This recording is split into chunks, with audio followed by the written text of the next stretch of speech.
So let's launch into this applications of geometrical optics, or some people like to refer to it as ray tracing of waves. And that term ray tracing is somewhat charged because you will often see it, or you've probably heard it originally in the context of computer graphics. Computer graphics, of course, is an optical phenomenon, which means that it's particularly well suited to the high frequency approximation of geometrical optics. However, rigorous ray theory is actually much more complicated than simple graphical rendering. That's not to say that knowing rigorous ray theory won't help you become a better computer renderer and get you that sweet job at Pixar that you've always dreamed of. But it will help you understand the foundations and where assumptions break down. It'll allow you to apply what you learn in one field, which could be computer graphics or radio wave propagation, into another field, which might be acousto-optic modulators or waveguides or something like that. And to give you an example of this, one of the reasons why I chose electromagnetics as a discipline as an undergraduate at Virginia Tech years ago was because I was always fascinated by computer graphics. I was never much into video games. But I really like the idea of sort of high-speed rendering of realistic 3D images. And of course, this is going to date me, but I started my college career in 1992. And the computing resources back there were pretty primitive compared to what you guys have today. There was no such thing as GPUs or things like that. You had to do everything with your crude microprocessor, most of which by that 1992 did not even have floating point arithmetic processors on them. And so you often had to find a way to do complicated computer graphics using all integers, which made for a really nice engineering challenge.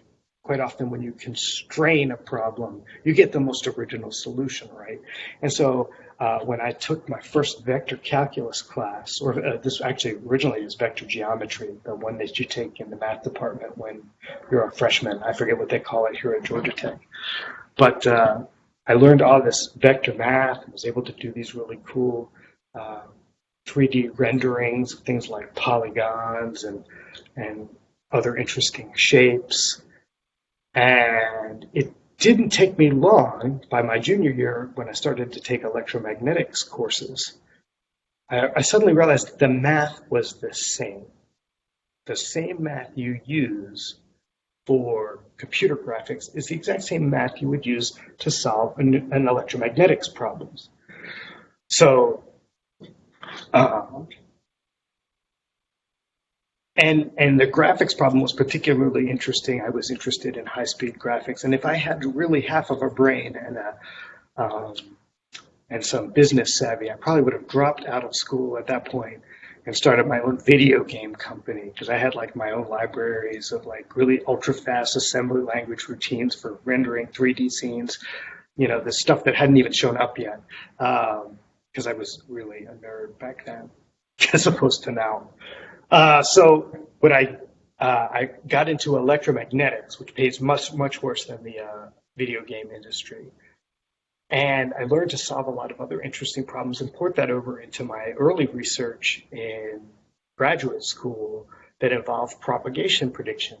Remember, now we're getting into the mid-90s, and there's this big push to do second generation cellular systems, the first digital cellular systems, because the old analog, first G, 1G, were so successful, and the government had just auctioned off a bunch of spectrum for 2G, and there was this interesting phenomenon where, you know, the old bands were down at 800 megahertz, and the new spectrum was all up at 1900 megahertz. The propagation was different. We wanted it to start working indoors.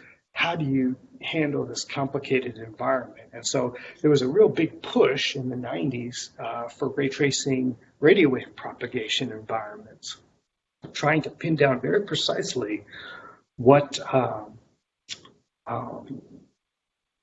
what is the power level if I've dropped transmitters in different places in buildings or in campus environments, put them on poles and design it with my cellular system. What exactly is the signal strength? Very precisely, because the old models that they were using back then, these kind of crude path loss exponent models, and some of those things had like standard deviations of 12, 16, 20 dB or more. It's 20 dB, the decibel scales. It means your model would come out with a number and they'd say, well, it could be negative 80 dBm. What is that? 10 to the negative 8 milliwatts. And my 2/3 confidence interval is that is 10 to the negative 6 on the high side, 10 to the negative 10 on the low side. 4 orders of magnitude for your confidence interval. It isn't just horseshoes and hand grenades where you get close. Radio wave propagation, you get away with bloody murder in some of these models. But that was the state of the art. That's what they had to predict. And so there was this push. There was a lot of research in the 90s and the early 2000s on how to adopt these techniques to radio wave propagation. He's made, some people even incorporated these into models. There was a company that's still around today, EDX, that incorporated one of the first ray tracers into its commercial modeling tool and then sold it to a lot of cellular companies and wireless planning companies to do ultra accurate prediction. So that's one example of where it's at today. And in fact, it's still a pretty thriving but niche research area, this idea of ray tracing for propagation prediction. We've got 1 or 2 papers on the topic in our little RFID conference that I just reviewed papers for. It's coming up next month. And you know what? It's still very interesting and germane. I think there are some really interesting topics, if anyone's looking for research topics to dig into for theses or dissertations, adapting these techniques for the new millimeter wave spectrum and possibly 6G terahertz spectrum, because there are nuances about how these things work that aren't captured in the old papers and understandings of this. And one of those nuances involves the difference between optics and radio wave propagation in general. So if we look at this slide on ray tracing techniques here, you see I've got a diagram with an eyeball. That'll be our receiver. We have a plane, which represents our pixelated field of view, and then some sort of scene to the right. And here we've got a very dull scene with like a pyramid with different colors and some sort of sphere. But obviously you can inhabit this with whatever computer-generated world that you wanted to make, a vector-based database of spheres and polygon facets. This could be, you know, the original Toy Story theme. This could be the campus of Georgia Tech with a bunch of building databases entered into it, or whatever scene that you're interested in. And in this scene, there are light sources. You specify light sources, and those light sources are effectively the transmitters. Think of them as the transmitters of this problem.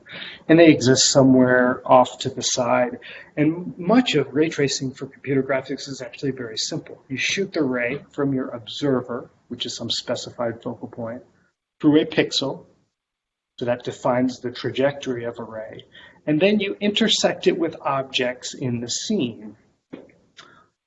95% of the objects in the scene, if you're doing a simple ray tracer, you'll trace it back, and once it hits the object, you assume that the object is diffuse. And these terms we will define much more rigorously later in the class when we talk about surface scattering.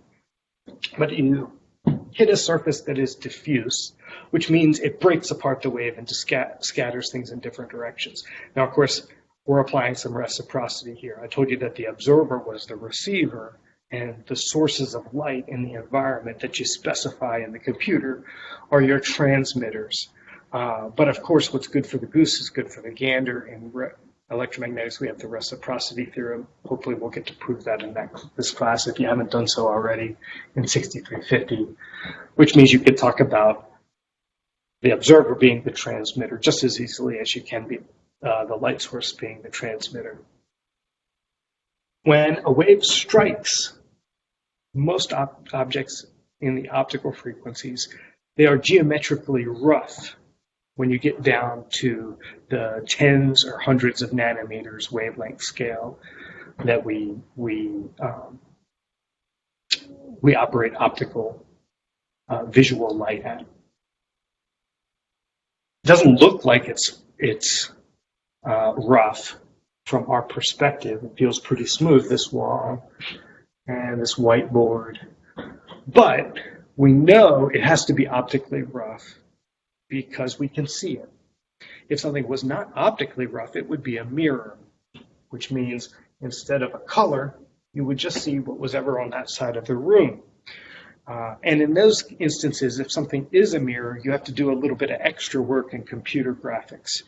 You can trace the ray from eye to pixel to object. And if it's a mirror, you do angle of incidence is equal to angle of reflection.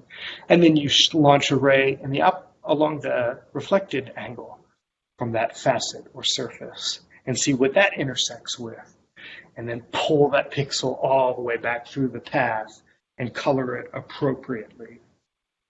For most objects, you don't have to do that. You can end your ray terminus exactly where it intersects the very first diffuse thing in the simplest graphics rendering algorithms, and then say, where is that point relative to this touch-sensitive screen? Where is that point relative to the light source or sources? So if there happens to be, in this particularly illuminated scene, one light bulb point source off in the distance, you calculate the angle to that light source, the light source intensity, and that will inform how that pixel gets covered when you trace it back through the system.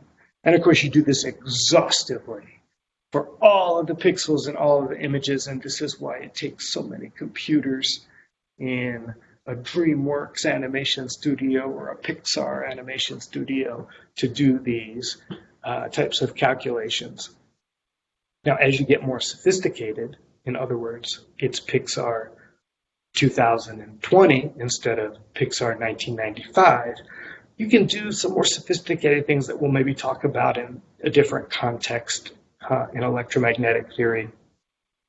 And that is incorporate multiple reflections of diffuse scattering. How do rough surfaces interact with each other? What are more complicated shading models that involve the stuff nearby? That's a talk for a different time. But this is basically the paradigm for computer graphics.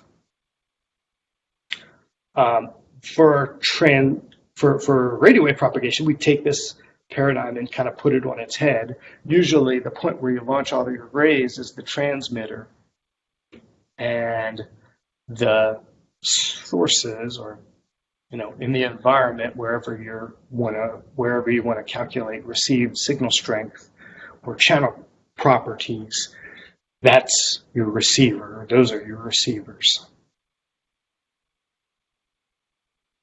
And I like to also mention some waveguide theory.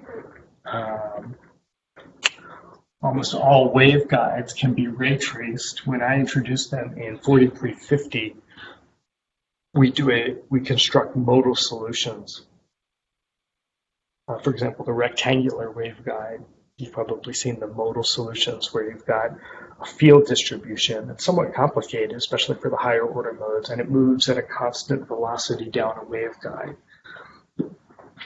And it satisfies the boundary conditions usually of a metallic rectangular waveguide, for example. Many people don't realize that you can actually construct those through geometrical optics and ray tracing. You just start launching plane waves. In fact, this rectangle is the cross-section of the rectangular waveguide, and the direction coming out of the board is the direction of propagation. If I wanted to construct a mode, how would I do that with geometrical optics? Well, a mode you can think of as a collection of waves. You can break any mode down into a collection of waves that carry information at a constant velocity, the same forward velocity, the same group velocity of propagation. So waves going around here, I can't launch a wave, a plane wave, for example, in the z direction for this, because that plane wave has to go, tangential E field has to go to 0 somewhere on the edge. And since a uniform plane wave never goes to 0, I can't propagate that TEM wave directly out of the board. However, I can, through a combination of ray-traced plane waves, create the mode solutions that you're familiar with in rectangular waveguide theory. So just pick a random direction, like this direction, off to the side and a little bit up. Well, what other waves, what other ray-traced plane waves travel in that with that same net forward velocity? Well, I could mirror them. I can mirror that over here and send one like this. And I could mirror both of these and send two like this. And all four of those plane waves would have the exact same forward velocity, the same group velocity in the z direction along the waveguide.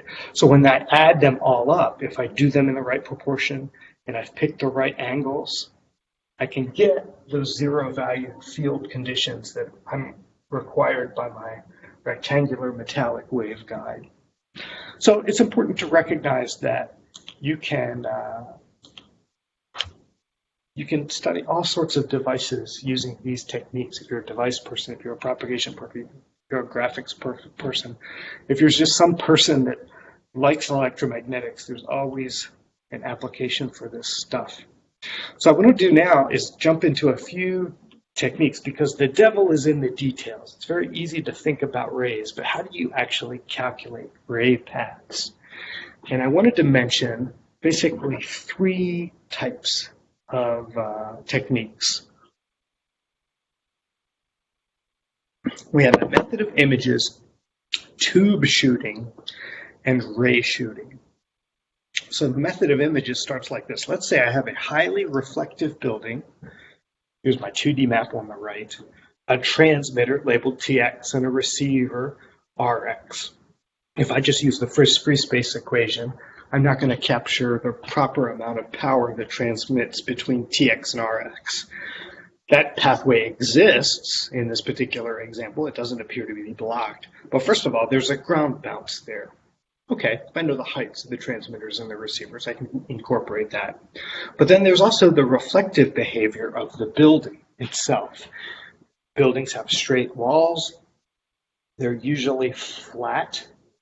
Unlike optics, they are much flatter with respect to radio wave propagation than optically they are. No building looks like a mirror unless it's coated with reflective glass. All buildings look kind of like a mirror to RF, because the features that were rough down at 100 nanometers are no longer rough at the centimeter scale wavelengths that we measure in terms of microwave or UHF power transmission. So that's one of the big differences between optics and radio waves. It's easy to make analogies between them, but there's at some point these analogies break down. One of those is that the environment looks a lot more like a fun house to RF and microwave than it does to optics. So in this example, I've got this diagram of a reflective building. How do we go about calculating the ray paths? Well, this method of images is a very popular technique. It relies on image theory, which says if this is a highly reflective building, it's going to be like a perfect electric conductor. And the method of images says that one way to get rid of the boundary condition of the perfect electric conductor is to remove the perfect electric conductor and place an image of the source. So that means you go from A to step B over here, and you reflect the transmit location, and you put its image over here, and you draw a line straight from there to the receiver. Well, you know very well that there's not a transmitter in that building, but from the receiver's perspective, it looks like there's a transmitter over there. So you can use the total ray path that dotted line plus the actual line to plug into your free space equation. You can add a little bit of loss for the reflective building because it's probably not a perfectly reflective building, but that's easy to compensate from. And you can also get not only the signal strength contribution, but you can also get the angle of arrival. And you also get the excess time of arrival. We'll see in the very end of this presentation why that's important and how well the ray tracer actually does for something like this. And what's more, you can develop a computer algorithm fairly easily around the method of images and repeat, sort of rinse and repeat. So for example, we just did a reflection about this wall here. Well, there's another wall here that should reflect as well. And what's more, I will often get an image of my image. So if I take those two images and I reflect them equidistant to the other side of this wall over here, I get what I have in part C, which is now I've gone from 1 transmitter to 2 and now to 4. And all 4 of those can actually represent physical ray paths from transmitter to receiver. Here you see I've got to bounce off this wall, a bounce off this wall, and another bounce that involves a double reflection from this wall to this wall down to Rx. So with just those 2 reflections, or 2 surfaces, we've now got 3 additional sources. We can use the free space equation and add in some reflection coefficient losses and come up with a better, more accurate received signal strength estimate at that Rx location. And that's the secret of ray tracing. And the final result is some collection of reflections that you've identified as contributing power. Now, you can probably see in a complicated environment, the method of images can easily get out of hand. In fact, you need some sort of, in any kind of complicated environment, you need some sort of method for culling images. Because if you've got a database with 10,000 facets of polygons, each of those polygons is capable of making an image. So the first one, you get an image transmitter. You've gone from 1 to 2 sources. The second one is a virtual source, but as we see, that contributes real power to the receiver. Next phase, you go from 2 to 4. Okay, we did that. That's part C there. The next facet, you'll go from 4 to 8. The next one, you'll go from 8 to 16. Very quickly, because you're growing not even just exponentially, but factorially, or a ridiculous amount. If you have 10,000 facets in your database, you will have 2 to the 10,000 images, which is staggering. You'll never be able to compute that. I think 2 to the 10,000 is way more atoms than there are in the known universe. So computationally, this will not work. However, you do go through and in your whatever recursive algorithm you implement these things on, the typical procedure is to cull a lot of the ones that fall outside the field of view so that you don't have this ridiculous growth in the method of images. However, that does tend to limit the method of images to 2-dimensional problems that are relatively simple. Now, there's 2 other techniques that I mentioned for doing the mechanics, the kinematics it's often called. If you think about chemistry, you probably studied reactions, and there was always the kinetics and the kinematics. The kinetics tells you sort of the long-term equilibrium. There are plenty of chemical reactions that are kinetically favorable, but they are kinematically unfavorable. It means there's not a real pathway to get there, right? Classic cases, my binder full of notes. The preferred kinetic state for that is a pile of ashes, which should burn up because that would release a lot of energy, and we know that nature favors entropy and all that stuff. But it is a kinetically stable set of notes, much to your chagrin as students, because it needs a certain amount of activation energy to set it on fire. Another good example of that is if anyone is married, either wearing or purchase for your loved one an engagement ring. You got them a diamond ring. I don't know if they do this anymore, but back when I was a kid, the De Beers cartel would always advertise that diamonds are forever. That's not true. They're actually kinetically unstable. It means once you take them out of the ground and they're at standard temperature and pressure, they will want to turn back to graphite. And if you were to wear that ring for another 50,000 years, it would look like a pencil lead. However, during the course of your lifetime, and certainly during the course of a modern American romance and marriage, it will be kinetically stable. You'll never know. It'll seem the same as the day that you put it on. So, what else can we drain the romance out of? Let's talk about the second tube shooting algorithm we have here. This was another way to trace rays and do the kinetics of ray tracing, figure out the pathways, not necessarily what the actual contribution is.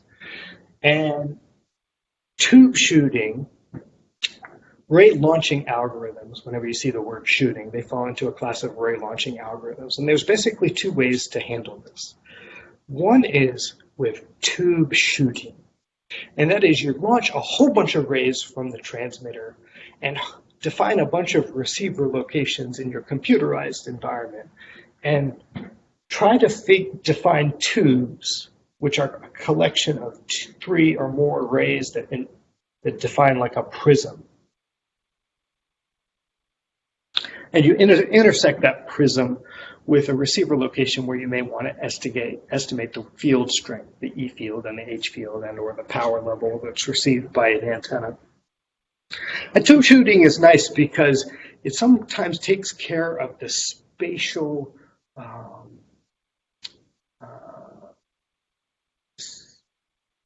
the spatial irregularities of objects in there. When you're dealing with polygons with straight surfaces, as we were in the first example that was two-dimensional, it's a pretty straightforward exercise. You just sort of unwrap with the method of images, and you treat that whole distance traveled as 1 over r squared loss for the power, or 1 over r squared field loss from your source, or 1 over r field loss from your source. This does not always work very well for curved, realistic surfaces. If you have a curved surface, you have to do things with a little bit more finesse. If you have a lot of surfaces also, you have to do things that are computationally saving you so that you don't get that 2, 4, 8, 16 growth, 2 to the n type of growth that it's prohibitive in any complicated environment. So here in this little sketch here, I have what looks to be kind of like an ellipsoid. And you ray trace an ellipsoid. With the tube shooting algorithm, you can. From that transmitter point, if I was just flying blind, I would spray rays, launch rays all over the place, and then I would intersect them with objects and trace their reflections through the environment. I would define a cluster of nearby rays to be a tube, and I would intersect that tube with my receiver, which is a point in this illustration here. And because the way that the tube shooting algorithm works, if I have a curved surface, I automatically spread out my tube more if it's a convex surface. If it's a concave, I'll actually do some focusing. And you can almost use a conservation of power law. If these transmitters and receivers are in the far field of one another and the scatterers are also kind of in the far field, then I can enact almost like a conservation of power in the system.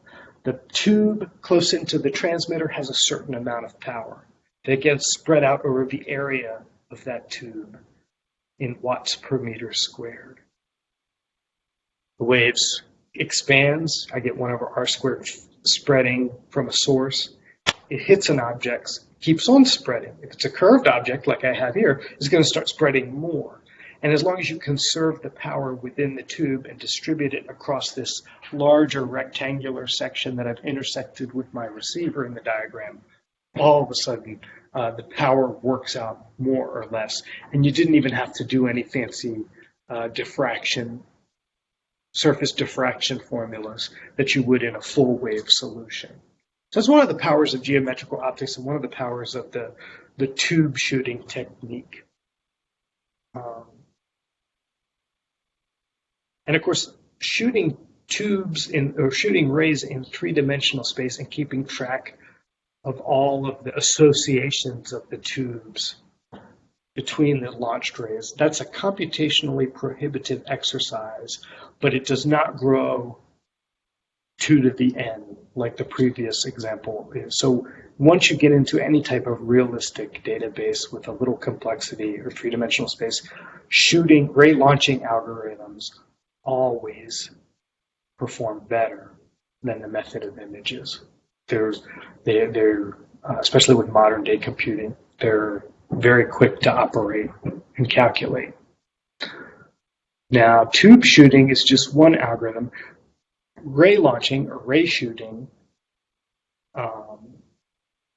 is a variant of that, where instead of looking at the tubes, you look at the individual rays. I always like this approach because it's much truer to the rigorous analytical definition of rays in analytical electromagnetics. Because a ray is a path a wave takes, but that single ray also carries with it, if you do the solution properly, the information that you need to calculate the field strength and or power density of the electromagnetic wave. Even if you intersect weird things, interfaces, flat surfaces, round surfaces, ellipsoidal surfaces, we'll find that that's actually a very interesting, there's an interesting classical way to track power levels along arrays for arbitrarily complicated reflections and sources. So in this algorithm, you've got a receiver, a transmitter, you shoot rays out, and you can see a whole bunch of rays being shot out from a point. Here we've got a two-dimensional shooting of rays in every direction. And there's going to be a line of sight component. So you design this little reception circle, which says if a ray has traveled so long, I need a certain sphere or circle of diameter d that's going to be proportional to the resolution of ray launching and the distance from the transmitter. And if I intersect that ray, hopefully I picked the circle so that I intersect one and only one ray from that propagation path into that reception circle or reception sphere. If a ray strikes it, I count it as a valid path from transmitter to receiver. And if I've sized the reception sphere correctly, as soon as that ray passes out of the reception sphere, the ray from a valid propagating path will then enter into it from the other side. Now, to adjust that sphere, depending on how long the ray has traveled, to do my intersection test, here on the reflected surface, that ray has traveled farther than the original gray. So the lighter gray sphere is what I use to capture the effect.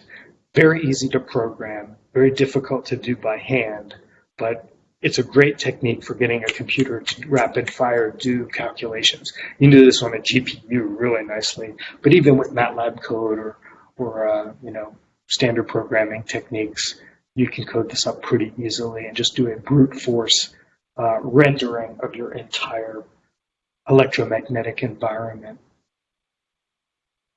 But any questions so far? I should slow down and ask for questions. You can chime in whenever you want on the audio. Don't be afraid to interrupt me. Now, if you want to do ray launching in 3 dimensions, there's an elegance, geometrical elegance to doing this. You have to use a sphere, and you have to figure out how to break that sphere up into tubes or vertices where you can launch individual ray shooting or ray launching techniques or pathways. And in the left, you have like what would be my first guess at a solution that I would code up before I realized it was wrong. And that is to uniformly divide azimuth and elevation in the unit sphere up, intersect those points, and then launch rays. So, well, what's wrong with that? It'd be the easiest thing to code up. Well, look at the density. Let's say I launched a ray at the vertex points of all the intersections of what are basically latitudinal and longitudinal lines. We see that with the uniform angular distribution, there's not nearly the density at the equator that there is at the North Pole or the South Pole.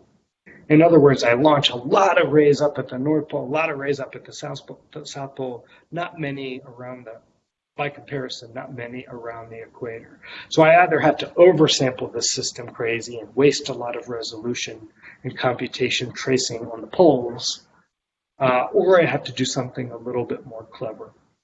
One example of something clever you can do is this little weighting function here where my delta phi spacing, and here I'm using mathematical conventions, not electromagnetic conventions. Excuse me. I'm using electrical engineering conventions. Phi is azimuth. What would be longitude if you're a cartographer? And theta is elevation, which would be latitude. So we have phi is longitude, theta is latitude on this globe. Azimuth and elevation if you're an electromagnetics person.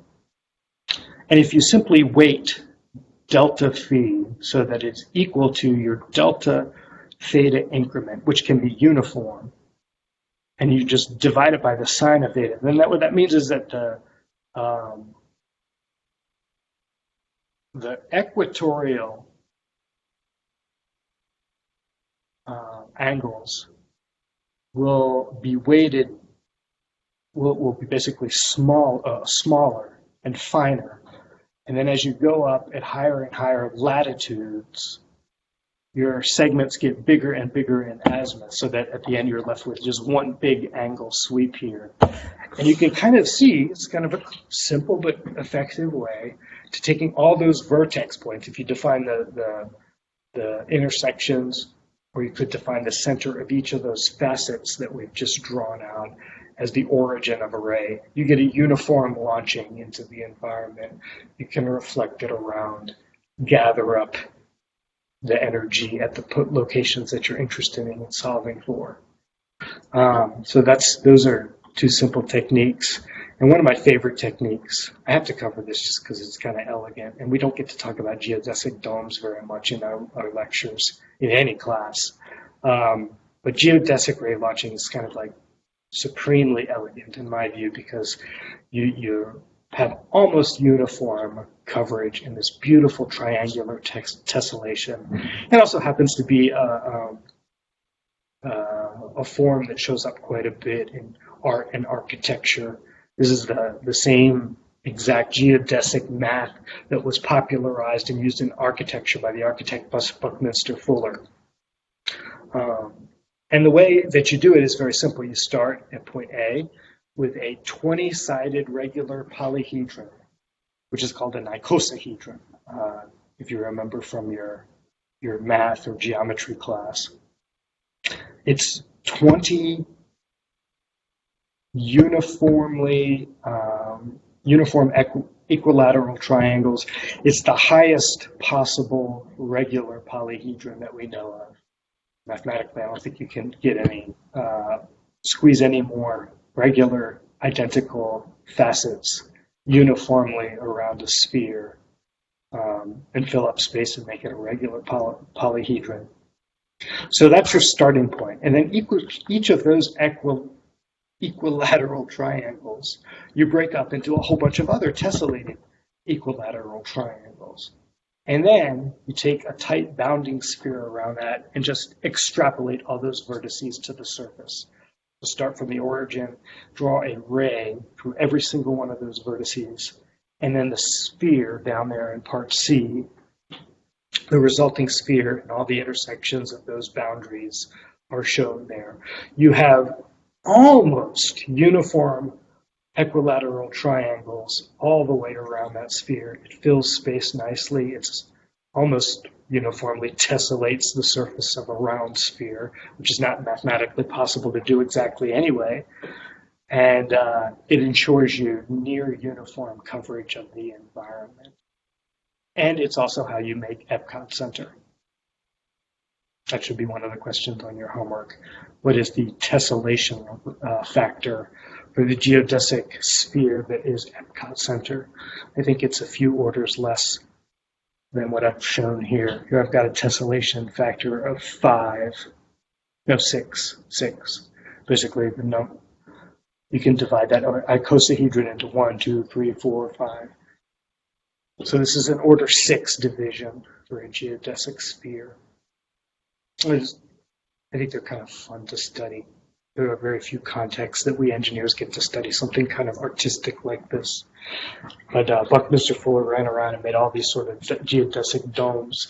You see them on playgrounds that are have like climbing equipment inspired by the domes. Back in the 50s, Buckminster Fuller was so into the structure. He even envisioned putting half domes that were geodesic over entire cities to, cut back on heating costs, reflecting light, or, making sure the nuclear fallout from the Russians wasn't going to fall on your city.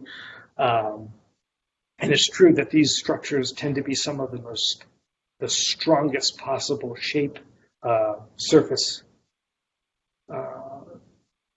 especially when you get to very large size. In fact, somebody pointed out with the big city dome that unfortunately the geodesic dome would be too strong and too lightweight, and with a little bit of heat underneath of it would cause it to rise up above the city and almost float away until there was some sort of catastrophe that would wreck it in the wilderness or whatever. And for those of you that want to computerize your homework in a couple of weeks or just interested in it, there's this issue of intersection testing with polygons whenever you do any type of 3D rendering of rays. The intersection test is actually very easy to do. You all understand it. It's all basically sophomore level vector math that you learned in college. You start with a point here, x of naught. You've got a direction that you want to start a ray in. I have a polygon defined by 4 vertices over there, A, B, C, and D. How do you do an intersection test on this? Hopefully this is kind of like one of these very practical aspects of ray tracing that hopefully will help you in your classes to come. There's always a reason to do an intersection test and a rendering of sorts. So it's very simple. That polygon, that facet, has a surface normal. And if you can calculate that normal, and the way you do that is just by taking the product, the cross product of any 2 sides of the polygon, right? AB and CB, AD and DC, any adjacent sides that share a common vertex. You make a surface normal. That surface normal defines a plane. So at this point, you treat the entire facet as if it was a plane. And that's good because it becomes very easy to do an intersection test with a plane and extrapolate and say, what is the point? What scalar do I have to add to the unit vector t hat before it strikes that planar surface at x naught prime? And then once it does that, you can employ your other things like Fresnel reflection, Snell's law of reflection, angle of incidence equals the angle of reflection, and either continue on through or bifurcate the ray and trace out the solution. Now, that n hat, that surface normal that we just calculated, very easy to find x naught. But how do you know, this is kind of an interesting logic question, how do you know that x naught is actually bounded by the polygon A, B, C, and D? How do you come up with an intersection test? We know it's very easy to figure out where that ray would hit the planar surface, but how do we know it's bounded when it's a finite polygon and not an infinite plane? And so one of the ways, you may have never thought about this before, but this is actually how the principle of all your computer graphics works. I have a bunch of irregular polygons on the bottom. There are 3 of them, in fact. And each of those dots are test points where potentially a ray has intersected the plane of the polygon. And here's a really fun intersection test. Pick a dot anywhere. Could be inside, could be outside. How do you determine that that dot is inside that polygon? Well, first of all, you translate the problem so that you identify the vertices as on a 2-dimensional surface. So you translate everything so that it's a 2-dimensional problem. And then you take your point that you've just discovered intersecting the plane of that polygonal facet, and you just draw a random line, any direction, doesn't matter. And you say, how many edges of that polygon get intersected? If the answer is 0 or 2 or 4 or 8 or 10 or some even number, you are outside the bounded polygon. If the answer is 1 or 3 or 5, and it doesn't matter what direction you pick, then you are inside the polygon. So after we've done an intersection test, we have to do a further number of intersection tests. And you can see that no matter how complicated the polygon is, this simple rule of odd, even intersection testing, once you've translated it into 2 dimensions, is very simple. You can now see why people like GPUs for rendering video games and complicated environments and graphics. You need to do an immense number of these intersection tests like this, which are very simple but are very taxing in terms of a linear microprocessor.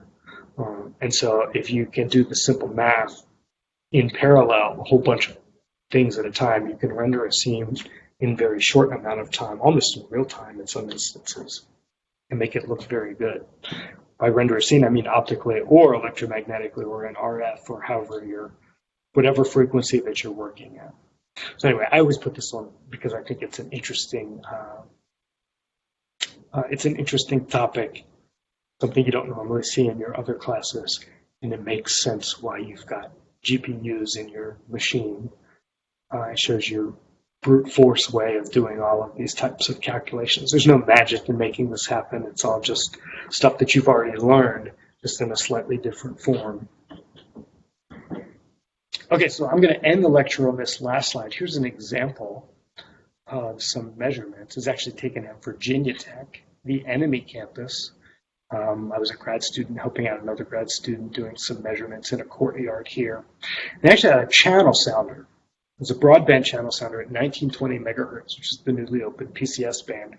And you were transmitting signals, and we wanted to validate these models. We're transmitting them in a courtyard, so you can see the buildings here. The green is the courtyard area, and then all these different complicated buildings. We had a nice building database at Virginia Tech with all the nooks and crannies represented of the walls of the building. And one of the neat things, as I said earlier, is that when you ray trace something, you not only get a good, accurate signal strength estimate of each of the contributions, but you also, with those contributions, get time of arrival, an angle of arrival. So the channel sounder, there's a TX and an RX located in that figure. On the right, you have the measured, the dotted line, output of a channel sounder. What is a channel sounder? It does the equivalent of just transmitting an impulse and looking at the impulse response at the receiver. You transmit a really short pulse, and you see that radio echoes diminishing in power as you go further in time. The horizontal axis here is nanoseconds. Keep in mind that light and radio waves travel 1 foot per nanosecond. That's a nice rule of thumb. 1 meter every 3 nanoseconds. If you're more metrically inclined, which you probably should be, but now look at this. We've got measured versus predicted. So with a ray tracer, which you see the rays tracing out in that graphic on the left, resulted in the black solid line predicted profile there. So you see a lot of the high points are captured. We got the line of sight, and we see in some sort of margin of error of probably positioning the transmitter and the receiver. We get this big component here that occurs at about 70 nanoseconds. That lines up on the swell perfectly with respect to position, and within a few dB, 3 dB of the actual power level, which is fantastic in propagation prediction. Remember, we're kind of limited with the databases. We can't get a perfect match for the geometry of the face of the wall and its permittivity and its permeability and its scattering function, how much loss you get with scattering, how much loss you get with Fresnel penetration. And so when you get even close with these things, it's a day to celebrate. You see, even these out at 300 feet or 300 nanoseconds, there's these two little peaks there, and we still register those. These are the corner reflectors of this building off to the left, the really long paths. And sometimes we're even getting multiple reflections. I think we took this out to 2 or 3 or 4 reflections at least to get the multipath profile. So this is good. But however, you see that there are some other things that are getting missed, right? There's some interesting multipath phenomenon in between the first and the second peak of the predicted that we simply just don't get. That could be some tree scattering, some benches, some things we just didn't model. Interestingly, that you can almost line up and see peaks that correspond to every predicted measurement. The converse is not true. We don't necessarily see predicted peaks wherever there's actually energy with respect to delay. And that's because a geometrical optics solution only will miss propagation mechanisms, specifically rough surface scattering and edge diffractions. Later in the course, we'll be experts in figuring those things out for our given geometry of electromagnetic phenomena. But I just wanted to put that in your head and point that out, because that's not surprising given the limitations that we know about complicated environments, that geometrical optics without these other phenomena would miss realistic propagation scenarios or realistic propagation mechanisms. And we have some proof of that right here in this actual measurement. But we also see the power of it. This is clearly going to do a lot better than predict what is the signal strength than my 20 dB standard deviation cellular model. So with that, I'd like to wrap it up, and we've hit 2:15 on the nose, but I'd be happy to entertain any questions that you have on this material.